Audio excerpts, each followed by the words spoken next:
Film जवान का गाना जिंदा बंदा आ चुका है।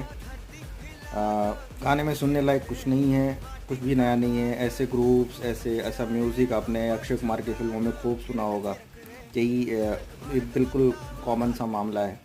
और सबसे जो बुरी बात यह है कि जिस शाहरुख खान के ऊपर अभिजीत की, सोनू निगम की अच्छी दमदार आवाज़ें सूट किया करती थी, वो ये अनिरुद्ध रविचंद्र की आवाज़ बिल्कुल भी अच्छी नहीं लग रही है। और सबसे इससे भी बड़ी बात यह है कि सिंगर का हिंदी एक्सेंट अच्छा नहीं है। लिरिक्स जो है इरशाद भाई ने लिखे हैं, इरशाद कामिल ने। इरशाद भाई बहुत ही उम्दा गीतकार है, मैं उनका फॉलोअर हूँ, प्रशंसक हूँ, लेकिन इसमें उनका कुछ खास नहीं दिख रहा। मजबूरी ये रही होगी कि कोई तमिल गाना थमा दिया होगा और कहा होगा कि इसके ऊपर हिंदी के लिरिक्स ठूस दीजिए। शाहरुख खान का सिलेक्शन ऑफ म्यूज़िक बर्बाद हो चुका है। बहुत अच्छे एक्टर हैं पर भी पता नहीं क्या कर रहे हैं बढ़ती उम्र के साथ। तो ऐसे नयापन कुछ भी नहीं है, कुछ भी मज़ा नहीं है। सुनना है तो सुन